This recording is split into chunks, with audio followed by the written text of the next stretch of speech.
يلا تفضل.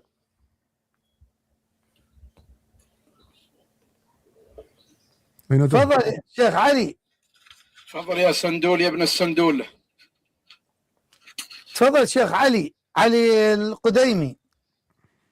هاشبيهم. اولا تفضل. اولا علي يعترف بخلافه عمر لانه اتى الى قضائه، هذا واحد. لا نتكلم على خلافة عمر، ما دخلنا في خلافة عمر. اهدى يا ذو الفقار، اهدى. لماذا اتى الى عمر؟ الا انه يعترف بقضائه، هذا واحد. هذا عليك، هذه واحده تثبت. جميل جميل جميل جميل. دقيقة قبل أن يأتي إلى عمر يا رجل دقيقة. آثم غادر العباس من قال أول شيء. إذا العباس عندكم يسب أمير المؤمنين، ما حكم من يسب أمير المؤمنين في قعر جهنم؟ إذا العباس عندكم في كتبكم في جهنم، تفضل أخرجوه. هيا. لا هذا عمه في قعر جهنم يسب أمير المؤمنين. قال رسول الله: من سب علي فقد سبني. إذا العباس في دينك يسب رسول الله، إذا العباس في قعر جهنم في دينك. الآن أخرجه تفضل. العباس أفضل من علي عند رسول الله، هذا 2. 3 شنو عمه شنو؟ هناك اسمعني. لا شنو تقصد عمه؟ يعني إذا أنا عم أسبسب بولد أخوي يعني؟ ما في مشكلة بينه وبين هذه القضية. وين إنه النبي قال؟ لحظة، أين النبي قال وكان للعم أن يسب ابن أخيه؟ وين هذا الحديث النبوي الشريف؟ وأين قال النبي عليه الصلاة والسلام أن علي من حقه يأخذ فدك والمواريث؟ لا الآن هرب إلى موضوع آخر. أنت يا حبيبي ما هرب، شيخنا علي، أنت قلت إنه من حق العم يسب. إخواني، السب معناه السب هو البذيء من الكلام كما ذكر النووي.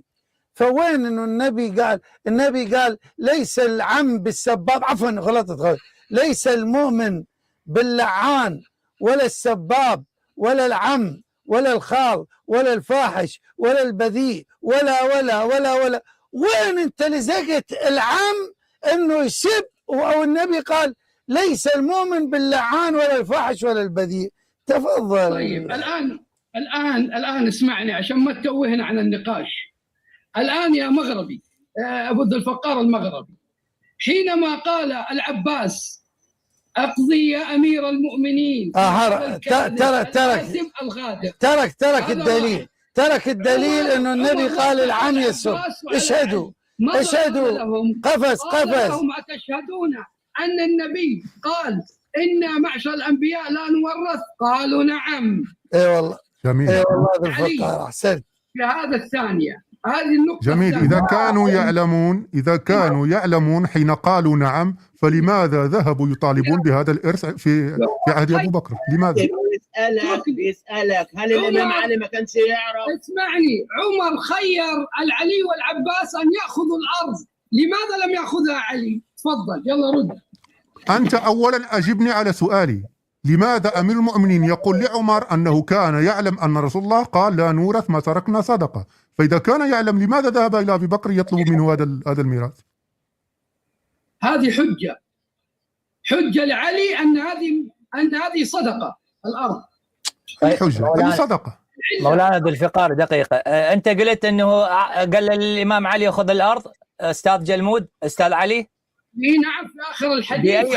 بأي حق هو إذا كان هو صدقة وصدقة النبي ترجع لبيت المال، بأي حق يعطيها من غير بأنها صدقة للإمام علي؟ وبأي حق يجوا؟ لأنه هم ما يؤمنون أن النبي لا يورث، لكن أنتم تؤمنون النبي لا يورث. بأي حق هو يعطيها من غير إذن النبي؟ ما هو مو بأي حق. ما على الميراث وعلى الأرض. لماذا يعطي شيئا وهو صدقة وليس حق لهم؟ قال وإن شفت خير الثاني وإن لم تعملوا بها ردوها. لا سؤالي كيف يعطي أرضا للإمام علي وهي صدقة وهم من أهل البيت لا يأكلون الصدقة ولا يحق لعمر أن يتصرف بهذا المال؟ هو حج عليه بأبو بكر وعمر. ماكو حجة. كيف يعطي أرضا هي ليست له؟ عليه يا أستاذ.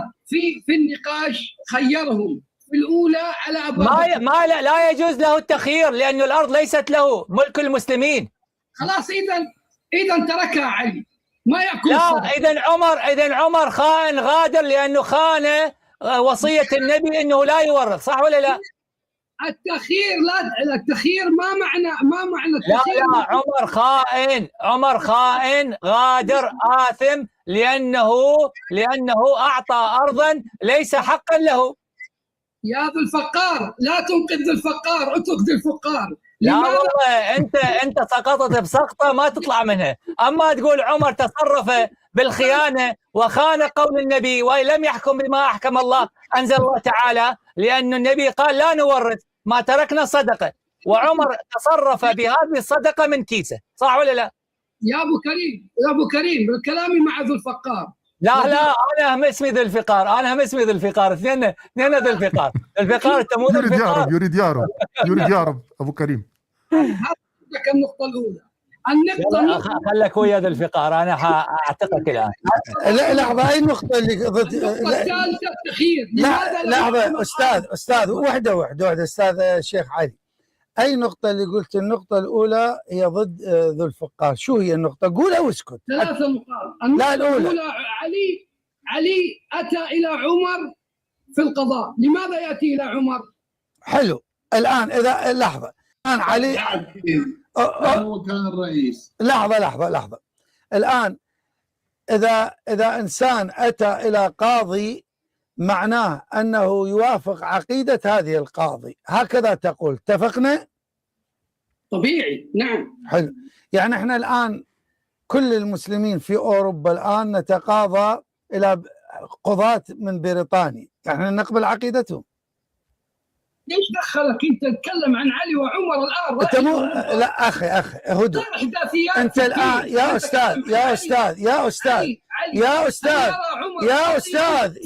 استاذ لحظه، اول مره انا انسف الشبهه من الجذور.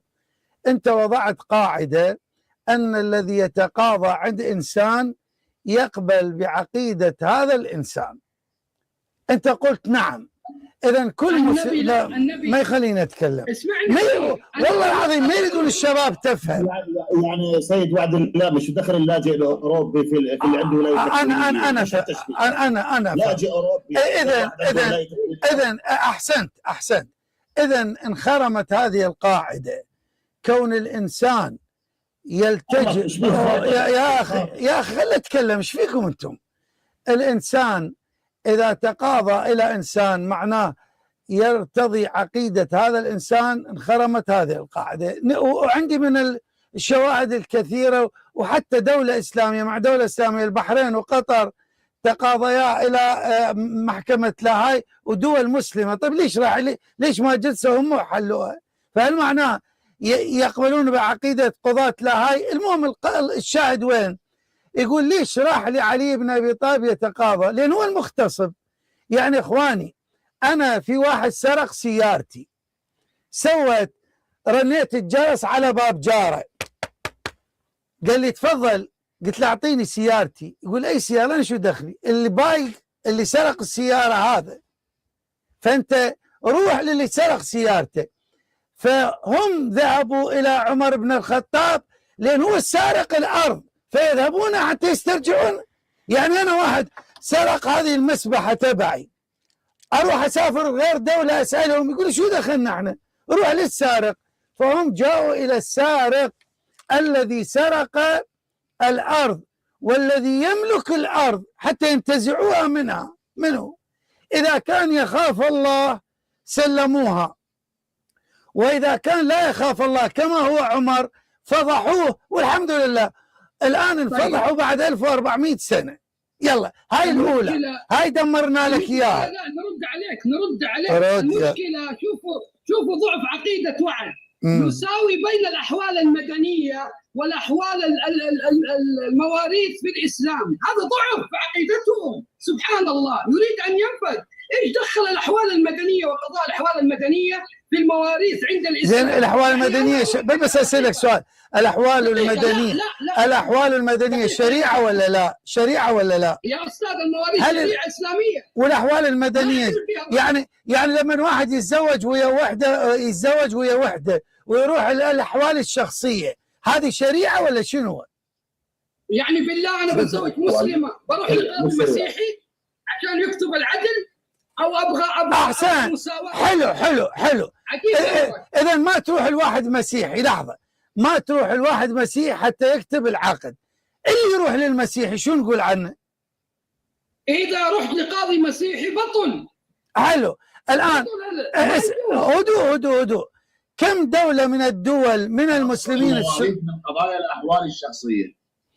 أحوال شخصية لا ندخلها في الأحوال الإسلامية بابا، هي الأحوال الشخصية العقيدة. بابا الأحوال الشخصية تبنى على ضوء العقيدة وعلى ضوء الشريعة الإسلامية. وهذا الشيخ سيد سليم موجود، اسأله قل له بالأزهر لما يصدر قانون الأحوال الشخصية يصدر ضمن الشريعة الإسلامية ولا خارج الشريعة الإسلامية؟ أنتم الشيخ سيد سليم عندما يصير زواج هاي على مذهب أبي حنيفة والصداق كذا كذا كذا، أبو حنيفة شنو قاضي إنجليزي لو ضمن الأحوال الإسلامية؟ شيخ سيد سليم تفضل. وعلى مذهب الإمام الأعظم أبي حنيفة رحم الله والديك. يعني شيخ سيد سليم أنا أريد ذولا يعني يعقلون ما يقولون. سيد شايفين التشوه